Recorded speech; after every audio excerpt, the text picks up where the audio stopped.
네, 오늘 수요일 저희가 함께 볼 말씀은 이사야 53장 4절에서 6절까지의 말씀입니다. 이사야 53장 4절에서 6절까지의 말씀을 우리 한 목소리로 합독하도록 하겠습니다. 시작.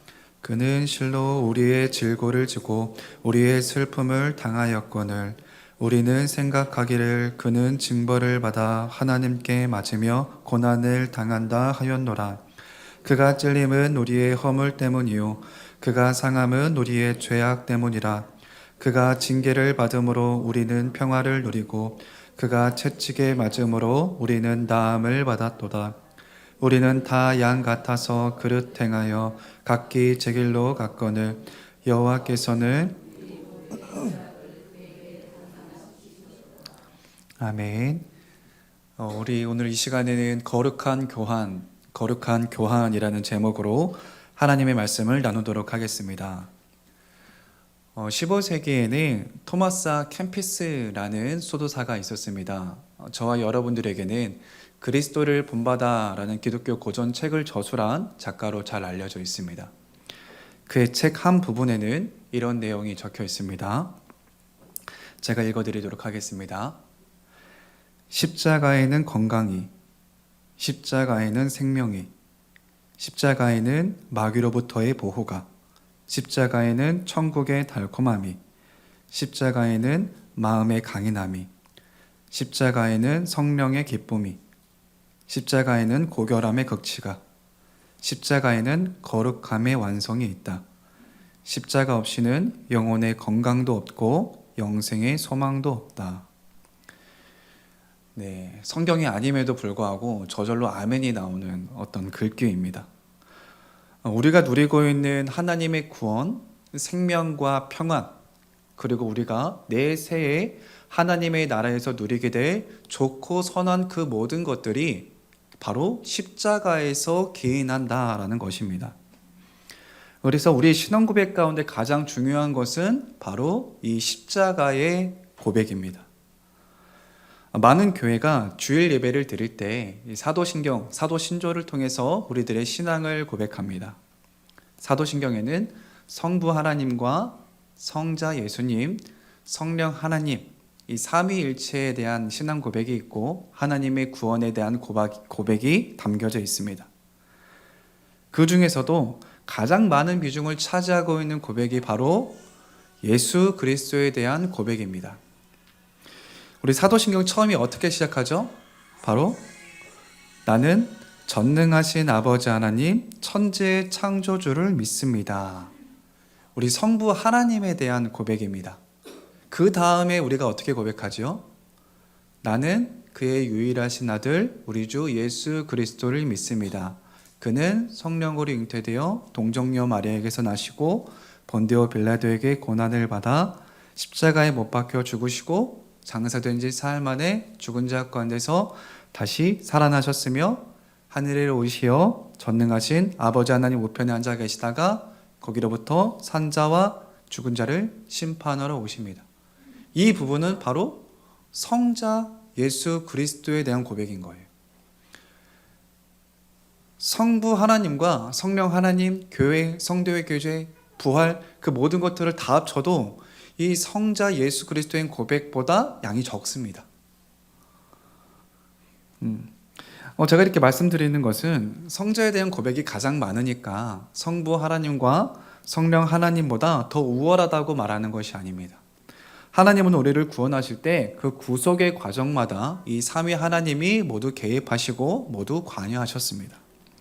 그러나 우리 죄를 담당하신 분은 누구신가?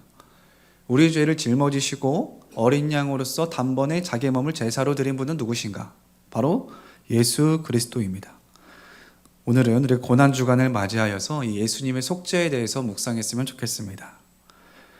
우리가 예수 그리스도의 이 속죄, 대속을 묵상하기 위해서는 죄는 무엇인가에 대한 정의가 우선되어야 합니다.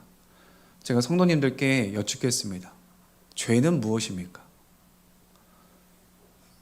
우리가 교회를 다니게 되고 예수를 믿게 되는 그 가운데 우리에게 가장 중요한 정의는 하나님에 대한 정체성과 우리에 대한 정체성이 있는데 그 사이에 죄에 대해서 우리가 어떻게 인식하고 있느냐가 정말 중요한 것입니다. 죄는 무엇입니까? 분노, 음란함, 거짓말, 도둑질 이런 것들이 죄입니까? 네, 죄 맞습니다. 성경은 분명히 이러한 것들을 죄라고 정의하고 명시하고 있습니다. 그렇다면 예수님께서 우리가 도둑질을 하고 우리가 음란하고 남을 비난하고 거짓말을 했기 때문에 십자가에 달려 죽으신 것입니까? 우리가 부도덕하기 때문에 십자가에 달려 죽으셨냐? 우리가 단순히 도덕적으로 타락했기 때문에 십자가를 지신 것이냐? 또 그런 건 또 아닌 것 같습니다. 이런 것들은 성경에서 죄라고 명시하지만 이러한 제가 앞에서 나열했던 것들은 죄의 결과로 인식하는 것이 맞습니다. 죄의 결과로 인식하는 것이 맞습니다. 그러니까 이 세상에 죄가 들어옴으로 말미암아 죄로부터 파생된 결과물들이라는 거예요. 죄로부터 파생된 어떤 결과치들이라는 겁니다.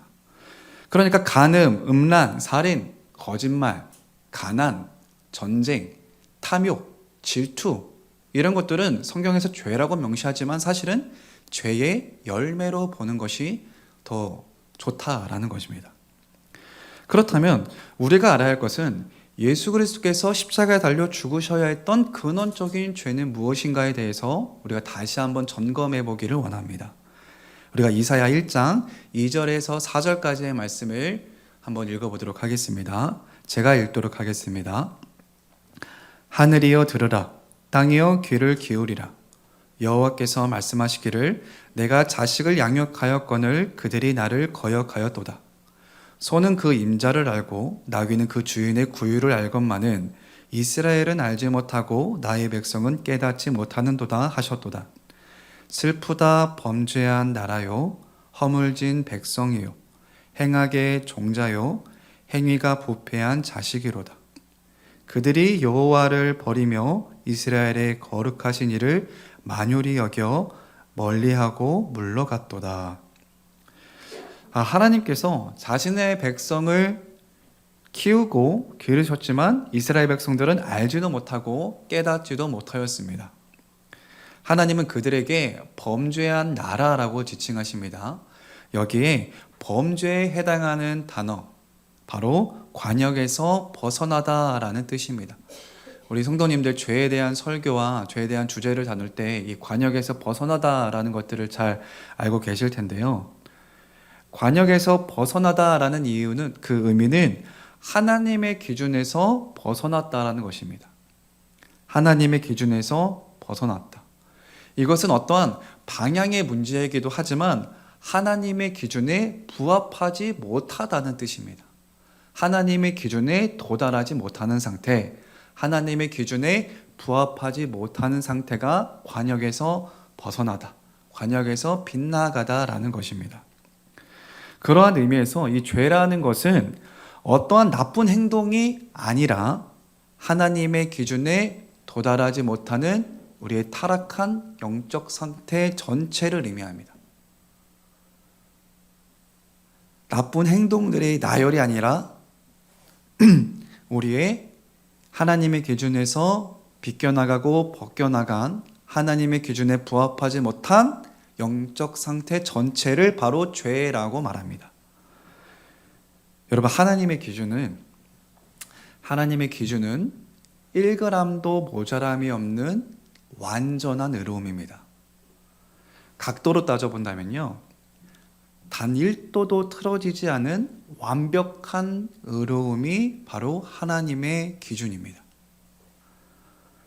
우리가 그 완전한 의로움을 얻기 위한 방법은 두 가지가 있습니다. 성경에 명시된 율법 613개를 모두 지키거나, 만약에 지키지 못한다면 어떻게 해야 될까요? 완전한 의를 가지신 분, 하나님의 의가 우리의 의가 되어야만 하는 거예요. 율법을 다 지키거나 지키지 못한다면 의로우신 단 한 분, 하나님의 의가 우리에게 주어져야만 우리가 의롭다고 지칭받을 수 있는 겁니다. 그런데 우리는 둘 다 취할 수가 없는 상태죠. 우리의 노력과 우리의 의로는 뭘 아무것도 취할 수가 없습니다. 율법을 성취하지도 못할 뿐더러 하나님의 의도 우리가 따낼 수가 없는 것이죠. 결국 근원적인 죄는 우리가 존재가 영적으로 완전히 타락한 그 상태를 죄라는 것입니다. 하나님의 기준에서 벗어난 상태, 하나님의 기준에 도달하지 못하는 상태에 영적으로 부패하여서 하나님과의 관계가 단절되고 끊겨진 상태가 바로 죄된 상태라는 것입니다. 우리가 영적으로 타락한 존재들이기 때문에 우리 안에서 우리 마음에는 여러 가지 것들이 이렇게 창출되고 창조됩니다. 그래서 예수님께서 마음에서 일어나는 것들이 더러운 것이다 라고 말씀하십니다. 음란, 분노, 호색, 탐욕, 거짓 증언, 이런 것들이 우리가 예수를 믿는 사람으로서 그런 것들을 하고 싶지 않지만 우리 안에 계속해서 그런 것들이 일어날 수밖에 없는 겁니다. 죄인인 우리 안에서 그 죄된 본성은 우리가 이 세상을 떠나기 전까지도 계속 그렇게 올라올 겁니다. 이 땅에서 완전한 성화는 없기 때문이에요. 모든 사람들은 하나님의 기준에 부합하지 않고 하나님의 기준에 미치지 못합니다. 하나님과의 관계가 단절되었고 하나님의 생명을 누릴 수가 없게 되었습니다. 우리는 고난주간인 만큼 이 우리들의 죄된 본성에 대해서 다시 한번 더 깊게 묵상하고 또 기도하는 시간을 가지기 원하는데요. 이사야 53장 5절 말씀을 다시 한번 읽어보도록 하겠습니다. 5절 말씀은 한번 우리 다 같이 읽어보도록 하겠습니다. 시작. 그가 찔림은 우리의 허물 때문이요 그가 상함은 우리의 죄악 때문이라. 그가 징계를 받음으로 우리는 평화를 누리고 그가 채찍에 맞음으로 우리는 나음을 받았도다. 아멘. 그가 찔림은 우리의 허물 때문이요 그가 상함은 우리의 죄악 때문이다 라고 말하고 있습니다. 여기서 죄악이라는 단어는 히브리어 아본이라고 하는데요, 바로 반역을 의미합니다. 반역. 그러니까 그가 상함은 우리의 반역 때문이라는 것입니다. 이는 단순히 하나님에 대한 어떤 반역, 하나님에 대한 어떤 반항 그 자체만을 의미하지 않습니다. 우리가 성경을 볼 때 사실 문자로 보는 거잖아요. 이 텍스트로 보다 보니까 그 의미들이 우리 마음에 이렇게 그렇게 무겁게 다가오지는 않습니다. 그랬을 때 제가 권면드리는 것 중 하나는 그것들이 명사로 되어 있어도 그거를 동사로 한번 상상해 보는 겁니다. 그것이 명사로 기록되어 있을지라도 그것을 역동적인 것들로 한번 머릿속으로 상상해 보는 거예요. 예를 들어서 우리가 연합이라는 단어를 하면은 연합이면은 뭐 공동체 같이 이렇게 있는 것, 함께 하는 것, 뭔가 선으로 이렇게 점철되어 있는 것 이렇게 말하고 있지만 사실은 그 연합을 계속해서 생각해 보면은 이어지고 전해지고 전달되어지는 것. 하나님으로 생각하면은 성부, 성자, 성령이 계속해서 연합 가운데 서로 사랑과 생명의 관계로 영원토록 연합하는 그 상태까지도 우리가 상상하고 바라볼 수 있는 겁니다. 사랑도 마찬가지입니다. 우리가 사랑하면 남녀 간의 사랑도 생각하고 친구 간의 사랑도 사정하지만 주고받는 관계 가운데 무엇이 파생되고 무엇이 흘러나가는가도 생각해 볼 수 있는 겁니다. 이렇게 부정적인 단어라고 느껴지는 반역 또한 그렇습니다. 반역하면은 그냥 뭔가 우리의 경험상으로 해석하게 되면은 그냥 자녀가 부모에게 대드는 것들, 뭐 이 정도로만 생각할 수 있지만 사실 반역도 그 의미가 더 깊고 성경에서도 단순히 문자적인 의미만이 아니라 반역으로 인해 파생된 그 결과들까지도 반역이라고 지칭한다라는 것입니다. 우리가 하나님께 반역할 때 어떠한 일이 일어날까요? 우리가 하나님께 반역할 때는 우리가 반역함으로 말미암아 악한 결과들이 우리에게 주어집니다. 하나님께 반역함으로 말미암아 하나님의 분노와 형벌이 우리에게 있는 거예요. 우리가 하나님께 반역함으로 인해서 하나님으로부터 우리가 모든 악한 재앙을 스스로 선택하는 결과를 취합하게 됩니다. 그래서 이 아본이라는 것은, 이 죄악이라는 아본은 이 모든 것들을 다 포함해서 죄악이라고 말하는 겁니다. 반역으로 따른 모든 악한 결과와 재앙들과 하나님의 분노와 형벌을 포함한 것이 죄악이다, 반역이다 라고 말한다는 거예요. 이러한 것들이 반역일진데 바로 저와 여러분들이 그 반역자라는 사실입니다. 우리가 예수를 믿음으로써 취할 수 있는 그 첫 번째 정체성은 하나님의 자녀와 하나님의 사랑받는 자, 이것이 우선되는 것이 아니라 우리가 하나님께 반역한 존재이고 하나님을 거절한 존재이고 하나님을 인정하지 않는 그 죄인이라는 사실을 인정해야지만 그 뒤에 따라오는 새로운 정체성을 입을 수 있는 겁니다. 우리가 옛사람을 인정하고 회개할 때에만 우리에게 새 사람으로 새로운 피조물로서의 정체성이 주어지는 것입니다. 이것은 예수를 믿는 자에게 일어나야 되는 모든 그 구원의 과정들인 것이죠. 그랬을 때 우리가 하나님 믿어요, 예수님 믿어요 했을 때 너가 믿는 것은 무엇인데, 그냥 하나님이라는 신이 존재한다는 건 믿어요, 이런 거는 사실 그 믿음이 과연 진짜 하나님을 믿는 것인지 아니면 범신론과 같이 어떠한 거대한 신을 믿는 것인지 그것들이 점검되어야 된다는 사실입니다. 우리 이제 교회 가운데 하나님의 위로와 하나님의 축복, 하나님의 평안 이런 것들을 말하지만 결국 너가 믿는 하나님은 어떤 분이야? 했을 때 이 예수 그리스도의 십자가와 부활을 설명하지 못한다면은 기독교 신앙에 있어서 내가 무엇을 믿고 있는지 잘 모른다고도 할 수 있는 것입니다. 그래서 우리 어린아이 시절부터 이런 것들이 잘 양육되어져야 되고 우리 청년의 때도 그리고 저와 여러분에게도 이런 것들이 점검되어야 되는 것이죠. 그랬을 때 우리가 바로 그 반역자라는 사실과 죄인인 사실을 다시 한번 말씀을 통해서 저희 삶을 반추해 보는 것입니다. 지금까지 살펴본 바를 정리하자면 이렇습니다. 첫째, 우리는 범죄하였습니다. 범죄한 나라요. 바로 저와 여러분이 범죄한 존재입니다. 하나님의 분노, 하나님의 형벌, 악한 재앙들, 저주, 바로 이것이 죄악이며 반역이며 거기에 동참한 자가 바로 저와 여러분이라는 사실입니다. 하나님과의 관계가 끊어짐으로 영적으로 부패한 존재들입니다. 둘째, 우리가 죄악 가운데 반역함으로 말미암아 악한 저주가, 악한 형벌이 우리에게 임하게 되었다라는 것입니다. 여러분, 우리가 가지고 있는 재산을 모두 잃으면 파산했다고 표현합니다. 다 잃었어, 나 망했어. 우리가 구원받기 전의 상태가 바로 이 상태입니다. 영적으로 파산한 상태. 주님, 나 못합니다. 나의 죄를 감당할 수가 없습니다. 나는 아무것도 할 수 없습니다 라고 인정하는 것이 바로 영적으로 파산한 저와 여러분의 상태라는 겁니다. 그래서 이사야서가 그 6장 말씀에 이사야가 나로다, 나여 화로다, 나여 망하게 되었도다 라고 고백하는 겁니다. 하나님의 존전을 봤을 때, 하나님의 보좌 앞에 섰을 때 그 빛으로 말미암아 나의 존재가 조명되면은 내가 망한 존재라는 것이 밝히 드러난다는 것입니다. 아무것도 할 수 없는 영적으로 무능력하고 영적으로 파산한 존재들이 바로 저와 여러분이라는 거예요. 결국 이것이 무엇을 가리키느냐? 하나님과의 단절, 하나님과의 관계가 끊어지는 원수가 된 상태를 다시 한번 성경이 말하는 겁니다.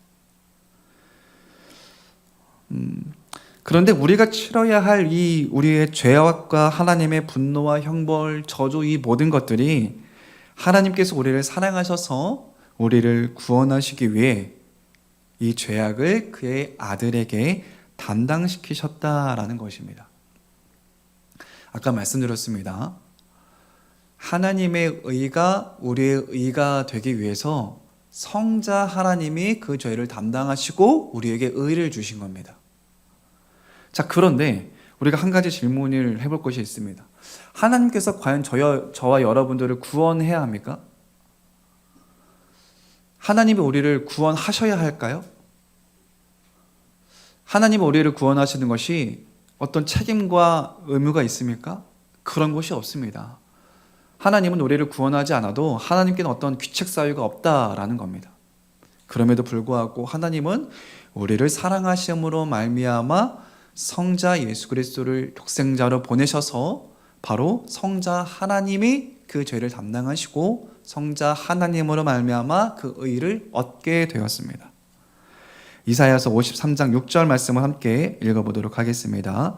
시작. 우리는 다 양 같아서 그릇 행하여 각기 담당시키셨도다. 아멘. 자, 우리가 그릇 행하여 각기 제 길로 가고 반역하고 범죄하고 영적으로 타락하여서 하나님과의 관계가 온전히 끊어진 상태입니다. 원수가 된 상태이고 하나님께 반역한 자들입니다. 그러나 하나님께서는 우리들의 범죄와 죄악과 그에 따른 모든 악한 결과와 저주들을 예수 그리스도께 담당시키셨습니다. 예수님께서 십자가에 달려 죽으심으로 인해서 우리의 죄가 되셨고 우리는 예수의 의를 얻게 되었습니다. 다시 말씀드립니다. 예수님께서 십자가에 달려 죽으심으로 인해서 예수님은 우리의 죄가 되셨고 우리는 예수의 의를 얻게 되었습니다. 그랬을 때 저와 여러분들은 그 예수의 의를 가지고 예수의 의로움으로 살아가는 거예요. 우리가 교회를 다니고 예배를 드리고 기도를 하고 성경을 읽고 이것이 아니라 예수 그리스도의 의가 나의 의라고 주셨기 때문에 하나님 앞에서 100% 한치의 오차도 없는 의로움 가운데 설 수 있는 겁니다. 그것이 아닌 인간적인 것들이 개입하면은 그때부터 이제 종교로 변질되는 겁니다. 어떠한 것들로 종교적인 메커니즘을 통해서 압박하고 두려움을 촉발하고 사망으로 이끈다거나 또 이렇게 되면 잘 안 될 거야. 종교적인 메커니즘이 들어가면은 거기서는 이제 인간적인 냄새가 나기 시작하는 것이죠. 그랬을 때 우리가 가지고 있는 의는 예수 그리스도의 의이기 때문에 우리가 지성소로 나아갈 때 죄를 지은 대제사장들은 죄를 지으면 죽게 되지만 우리가 지성소 깊은 곳까지 들어갈 수 있는 이유는 예수의 의로 우리가 덧입혀졌기 때문입니다. 깊으로 덮게 죄가 덮어졌다. 우리가 거기 안에 거하기 때문에 우리가 언제든지 예수 그리스도를 통하여 뻔뻔하게 하나님께 나아가 우리들의 죄를 자백할 수 있는 겁니다. 아이고 내가 맨날 똑같은 죄만 짓고 맨날 반복되는 죄를 짓고 여전히 불안하고 여전히 두려운데 지금 이 불안한 기도 제목을 10년째 계속 유지하고 있는데 여러분 그럼에도 불구하고 예수의 그 의로 죄를 지었음에도 불구하고 뻔뻔하게 나아가서 그분 안에 정결케 되고 다시 한번 우리들의 마음을 주님께 일치시키며 나아갈 수 있는 겁니다. 예수의 피가 유월절의 어린 양의 피로써 우리가 담대함을 얻어 하나님의 보좌로 나아가는 것입니다. 이것이 바로 거룩한 교환이라고 표현합니다. 우리의 죄는 예수 그리스도께 전가되었고 예수의 의로움은 우리에게 전가되었습니다. 우리의 죄는 예수 그리스도께 전가되었고 예수님의 의는 우리에게 전가되었습니다. 그렇기 때문에 모든 그리스도인들이 거룩하고 의롭다라고 지칭받는 것입니다. 이것이 우리가 믿는 바이고 복음의 핵심이라 할 수 있습니다. 그런데 이 거룩한 교환은 죄와 의만의 교환은 아닙니다. 우리 이사야 53장 4절 말씀에 그는 실로 우리의 질고를 지고 라고 되어 있습니다. 여기서 질고는 질병을 의미합니다. 질병. 우리가 알고 있는 질병이에요. 그는 실로 우리의 질고를 지고 슬픔을 당하였다. 여기에 해당하는 슬픔은 고통입니다. 결국 질병과 고통도 예수님께서 짊어지셨다라는 거예요. 그래서 우리가 얻게 되는 것은 아프고 질병과 고통을 취하는 것이 아니라 우리에게 치유를 주시고 나음을 주고 우리를 자유케 하신다는 것이 단순히 영적으로만이 아니라 우리가 육적으로도 이 세상에서도 육적으로도 그 부분에 대해서 치유함 받았다는 고백이 있는 것입니다. 우리가 왜 날마다 새벽마다 새벽에 환우들이 왜 기도합니까? 그들에게 위로가 있기를 기도하는 겁니까? 아닙니다. 치유가 있기를 기대하고 소망하는 마음으로 기도합니다. 기름을 바르고 손을 댄 다음에 기도하라고 말하잖아요. 그것은 우리의 어떠한 기도가 쌓여온 어떠한 것들로 인해서 치유가 일어나는 것이 아니라 예수의 보혈로 말미암아 예수의 피로 말미암아 그가 실로 우리의 질고를 지셨기 때문에 치유를 명할 수가 있는 것입니다. 거룩한 교환은 그런 것입니다. 예수가 징계를 받음으로 우리가 용서를 얻었습니다. 예수가 상처를 받으심으로 질고를 지심으로 우리는 치유를 받았습니다. 그가 죽으심으로 우리는 생명을 누리고 예수가 저주를 받으심으로 우리는 축복을 누립니다. 예수가 가난케 되심으로 우리는 부유케 되었고 그가 수치를 당하심으로 우리는 영광을 받은 것. 이것이 예수와 우리가 교환한 내용이라는 거예요. 우리가 하나님 안에서 누릴 수 있는 것은 그 교환 가운데 더 깊이 들어가서 영생을 누리는 겁니다. 이 영생이라는 것은 단순히 영원히 사는 것을 의미하지 않습니다. 하나님과의 관계, 생명과 사랑의 관계를 바로 영생이라고 말합니다. 신자 위치에 대한 것이죠. 요한복음 17장 3절 말씀을 다 같이 한번 읽어보도록 하겠습니다. 시작. 영생은 곧 유일하신 참 하나님과 그가 보내신 자 예수 그리스도를 아는 것이니이다. 아멘. 성부, 성자, 성령의 완전한 연합 가운데 예수의 그리스도의 보혈로 말미암아 그 완벽한 연합 가운데 우리를 초청하시는 거예요. 성부, 성자, 성령 그 삼각형으로 있다면은 예수의 피로 말미암아 그 삼각형 안에 정중앙에 우리를 두시고 완전한 연합과 완전한 사랑과 생명의 관계 가운데로 우리를 초청하신 겁니다. 이것은 구약의 그 어떤 위대한 선지자들보다도 더 영광스러운 직분이고 우리가 성령의 전우로서 그 누구도 침범할 수 없고 그 누구도 우리를 깎아내릴 수 없는 정말 영광스러운 직분인 것입니다.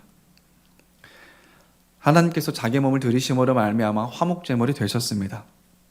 우리는 자유케 되어서 예수 그리스도의 완전한 의로 말미암아 하나님의 기준에 똑바로 선 사람들이 된 것입니다. 우리의 어떠함이 아니라 예수의 피로 말미암아 하나님의 기준에 하나님의 공의에 맞게 너는 의롭다라고 지칭받은 것입니다. 이것은 노력으로 얻을 수 있는 것이 아닙니다. 바로 십자가를 통해서 얻을 수 있는 것입니다. 이것이 참 뻔하디 뻔하지만 우리 교회를 다니고 예수를 구주로 고백하는 믿는 자들에게는 재미가 없는 주제일 수 있어요. 환영받지 않는 주제일 수 있습니다. 왜냐하면 다 아는 거니까요. 하지만 이것을 다룰 수 있는 이 고난주간 때 다시 예수 그리스도의 그 피를 묵상하고 십자가를 묵상하며 우리의 존재에 대해 다시 돌이켜보고 기도하였으면 좋겠습니다. 우리 마지막으로 토마스 아 캠피스가 고백했던 그 문단을 같이 한번 천천히 읽으며 그것들을 다시 한번 우리 마음판에 새기기 원합니다. PPT 띄워주셔서 우리 함께 같이 읽어보도록 하겠습니다. 시작. 십자가에는 건강이, 십자가에는 생명이, 십자가에는 마귀로부터의 보호가, 십자가에는 천국의 달콤함이, 십자가에는 마음의 강인함이, 십자가에는 성령의 기쁨이, 십자가에는 고결함의 극치가, 십자가에는 거룩함의 완성이 있다. 십자가 없이는 영혼의 건강도 없고 영생의 소망도 없다. 아멘. 우리 이 시간 그 사랑 함께 찬양하면서 주 앞에 나아갔으면 좋겠습니다. 십자가만이 우리의 모든 은혜와 능력의 근원입니다. 예수님이 십자가에서 치르신 희생으로 말미암아 우리가 나음을 얻었고 새로운 존재가 되었습니다. 우리가 함께 믿음으로 고백하기를 원합니다.